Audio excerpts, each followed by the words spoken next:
Então, sejam bem-vindos a mais uma videoaula. Agora, gente, como eu disse lá na live de semana passada, esse vídeo aqui ele tem o objetivo de fazer uma introdução geral ao assunto do segundo ano, ou ao assunto do segundo bimestre do primeiro ano.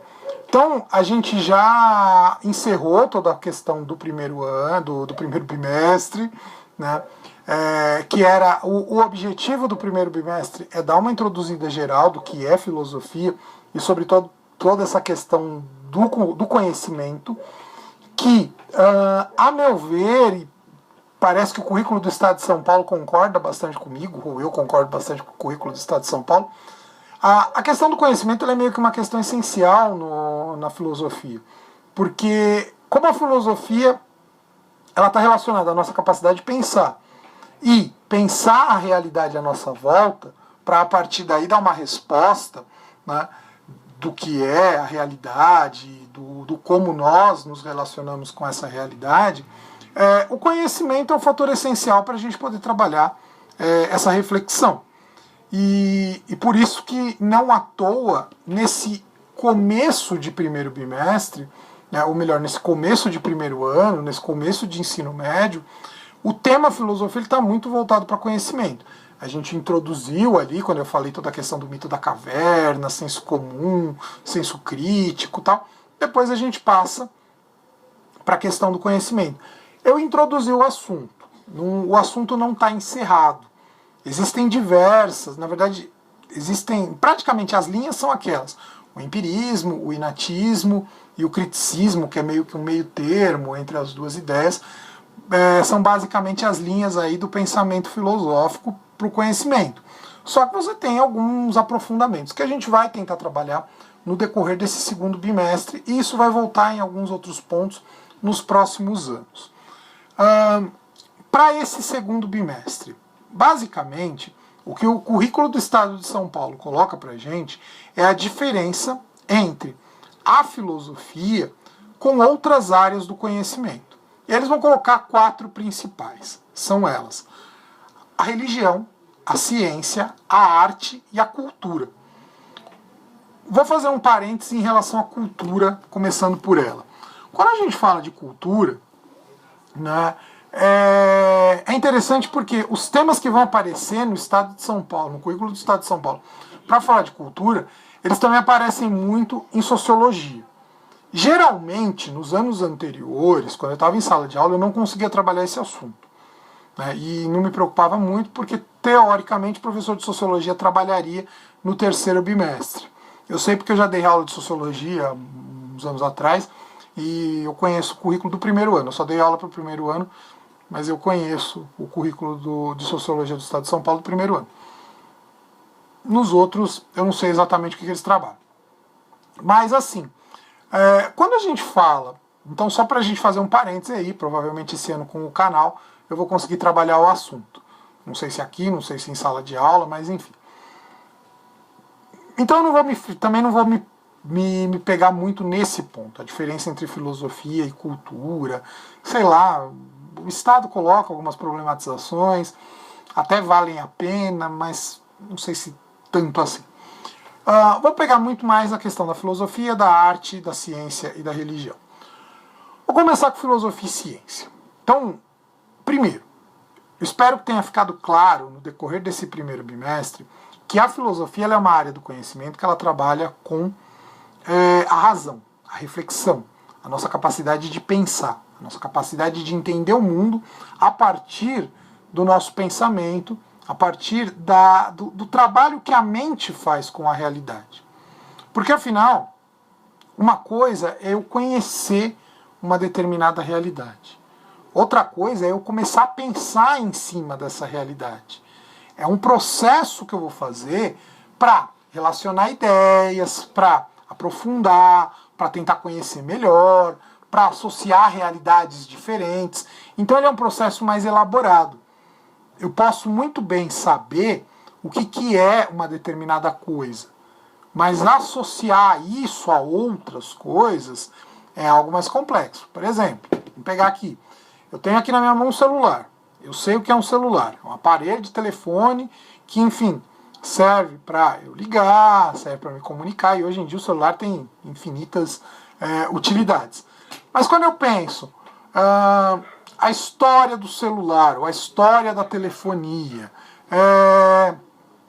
associo com a história da internet, com o desenvolvimento econômico, com o desenvolvimento tecnológico da humanidade, tudo isso são coisas que eu estou associando informações diferentes que eu não vou obter só observando um celular para poder chegar nelas. Então é isso que eu quero que fique claro. Uma coisa é eu conhecer algo, eu sei o que é um celular, mas pensar em todas as informações, que tudo que pode estar envolvido a um celular, é um processo que exige mais da minha mente. E não só pesquisa, existe talvez muito da pesquisa. Então, por exemplo, peguei a história do celular. Eu posso pegar, jogar, hoje com a questão toda da internet, posso pegar, jogar no site e de repente ali está pronto. Mas eu posso associar com outros conhecimentos. Sei lá, de repente em geografia vocês estão estudando lá geopolítica, né, as relações dos países entre si e tal. Dentro disso, eu posso fazer ligações com o fato de eu saber o que é um celular e tal. Então, a filosofia está muito ligada a isso, a essa especulação, a essa capacidade de pensar em cima dos conhecimentos que a gente tem. E muitas vezes ir além, inclusive, imaginar coisas e tudo mais. Quando eu falo de ciência, a gente está falando das chamadas ciências experimentais. As ciências experimentais, elas nascem ligadas à filosofia. Tanto que a filosofia vai ser chamada a mãe de todas as ciências no decorrer da história. Então, a física, a química, a biologia, a astronomia, a própria tecnologia, enfim, são ciências que de alguma forma surgiram porque a humanidade em algum momento, lá no passado, começou a se questionar sobre a sua existência, sobre a sua relação com o mundo e tal. Por isso que a gente chama a filosofia de mãe das ciências. E se a gente pega, principalmente ali, século XV, século XVI, século XVII, que é quando o que a gente entende por ciência hoje está começando a se estruturar de uma forma mais incisiva, de uma forma mais organizada, todos os grandes filósofos dessa época são cientistas, e todos os cientistas são filósofos. Se vocês pegam um Descartes, um Pascal, um Galileu, um Newton, são indivíduos que a gente acaba estudando tanto na filosofia quanto na ciência. Porque é o momento em que uma está gerando a outra e que automaticamente a ciência também está começando a se separar da filosofia. Então, a filosofia e a ciência, elas têm uma ligação muito forte, só que há uma diferença entre as duas. Qual que é a grande diferença da filosofia para a ciência? A ciência, ela vai trabalhar com a experiência. Então, quando você pega lá uma experiência científica, na química, sei lá, não sei o que vocês estão vendo em química, o que vocês estariam vendo, enfim, não sei nem como é que está sendo trabalhado química, mas a questão é, quando o professor de química trabalha com vocês lá as reações de ácido mais base, que vai dar como resultado sal mais água, isso é uma experiência. Eu coloco lá uma quantidade X de, sei lá, ácido sulfúrico para reagir com soda cáustica, que é hidróxido de sódio. Isso vai gerar sulfato de sódio e ao mesmo tempo água. Isso eu comprovo pela experiência. Então a experiência me leva a comprovar esse tipo de informação. A ciência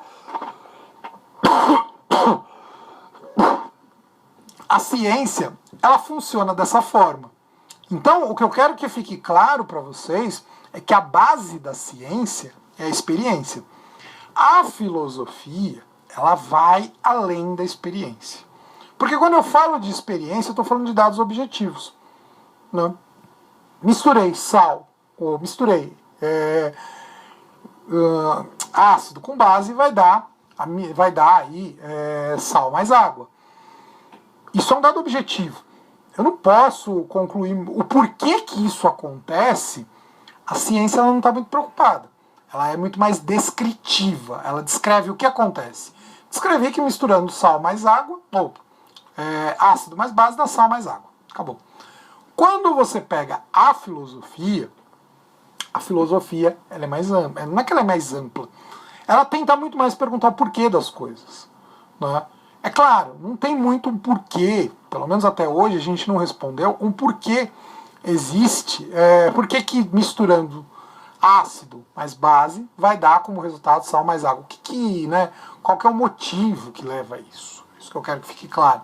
Existe uma explicação, seja lá sobrenatural ou o que for, para levar isso a acontecer? Não, o que a gente sabe é que misturando um com o outro dá, né? Misturando x e y dá, z mais tal. Enfim, é a mesma coisa quando a gente pensa o sentido da vida. Quando a ciência vai descrever a vida, vai falar sobre a vida, ela vai descrever. Então, você pega os seres que têm reprodução sexuada, como nós seres humanos. Então você pega um ser do sexo feminino, um ser do sexo masculino, eles vão se reproduzir, vão ter relação sexual e vão gerar uma outra vida. A vida. Né?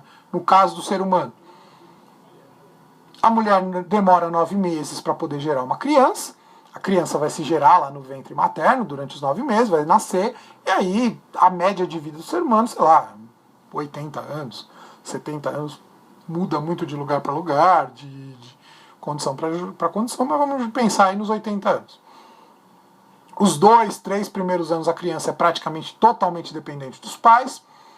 Dos 3 até os 12 é o que a gente chama talvez de infância. Dos 12 aos 18 é a fase da adolescência. Dos 18 para frente é a idade adulta. A gente convenciona ali que mais ou menos entre 60 e 65 anos é a idade da velhice, a fase idosa do ser humano. Então, só para a gente entender que isso que eu fiz é uma descrição. Agora, se a gente pergunta, por exemplo, sobre o sentido da vida, a humanidade não tem como responder. Né? Ou melhor, quem vai tentar responder isso, por que nós existimos, existe um porquê da gente existir, ou é um mero acaso, tal, isso é assunto da filosofia. Pode ser também, passando já para outro ponto, que eu estou vendo que o vídeo já está começando a se estender, um assunto da religião. A religião, ela trabalha com fé. Então vamos lá. Qual que é a base da filosofia? A razão. Qual que é a base da ciência? Experiência. Qual que é a base da religião? Fé. Toda religião, seja ela qual for, ela vai se basear na fé. A crença na existência de um mundo sobrenatural que a gente não tem muito como comprovar. Eu posso pensar também nesse mundo. Né? Posso pensar como que é Deus ou as forças sobrenaturais. Posso até ter explicações racionais. A gente vai ver durante a Idade Média que houve tentativas de se provar, ou pelo menos dar um estatuto racional para a religião. Até porque na Idade Média, o poder da igreja, enfim, eles vão ter muito essa preocupação. Agora, há uma tensão. Porque o que eu acredito, eu não consigo comprovar. Ou melhor, não necessariamente eu vou conseguir comprovar. Eu posso acreditar, mas eu não consigo comprovar que aquilo existe ou não. Que é o grande motivo que faz com que existam tantas religiões e é o motivo que faz com que existam pessoas que não têm religião. Se existe um Deus ou não, e se o Deus que existe é o Deus cristão, é o Deus ou as entidades lá do budismo, o Deus dos muçulmanos e assim vai, nós não temos como provar. Por isso é uma questão de fé. Eu posso acreditar no Deus cristão, eu posso acreditar no Deus muçulmano, eu posso acreditar nos deuses budistas, ou eu posso não acreditar em nada disso. Ou tantos outros deuses que existem nas diversas religiões que existem na face da Terra. Por isso é uma questão de fé. E muitas vezes a fé vai estar associada à cultura, à sociedade que eu vivo. E, assim como e exatamente por eu não conseguir provar a existência, porque não é uma coisa que eu comprovo no sentido da experiência, eu posso inclusive não acreditar. Então, ou seja, a gente vai ver, talvez vocês já tenham visto muito isso, de que existe uma certa ideia de que filosofia e religião se opõem. Não existe propriamente uma oposição, existe uma tensão. Claro que tiveram filósofos que disseram que a religião é bobagem. Se a gente pega o próprio Marx, diz que a religião é o ópio do povo. Há uma visão negativa sobre a religiosidade. Mas a filosofia em si, ela não nega a religião. Mas ela também não afirma a religião. Existe uma tensão, porque a filosofia ela se preocupa com aquilo que é racional. 2 mais 2 são 4. Isso é uma verdade racional. Agora, se Deus existe, isso não é uma verdade racional. Pode-se acreditar nisso, porque a gente também não tem como comprovar o contrário. Mas, assim como eu posso comprovar, também posso não comprovar. E aí entra lá a ligação com o fenômeno inúmeno, quando a gente pensava lá no Kant. E para terminar, para ir concluindo, né, falar um pouco sobre a relação entre filosofia e arte. A arte ela é uma forma, ela não é propriamente uma forma de conhecer ou de ela não deixa de ser uma forma de interpretar o mundo. Mas a arte ela está muito relacionada aos sentimentos, às emoções. Quando eu lido com uma manifestação artística, um filme, uma música, uma pintura, uma escultura, isso de alguma forma mexe com as minhas emoções. Assim como o artista, de alguma forma, ele quer passar emoções ao trabalhar as cores numa pintura, trabalhar as formas numa escultura, trabalhar a melodia, as palavras numa música, trabalhar as palavras numa literatura, trabalhar as imagens num filme, a fala, o som, enfim, tudo que está relacionado a uma produção de filme, ele vai trabalhar emoções que ele quer trabalhar, né, que ele quer colocar, mas ele também quer despertar emoções naquela pessoa que está ali de alguma forma observando, tendo a experiência daquela obra de arte. Então, ou seja, a filosofia ela trabalha muito com a razão, a arte trabalha muito com a emoção. E aí ambas também vão ter uma relação, porque entra a questão do que é belo.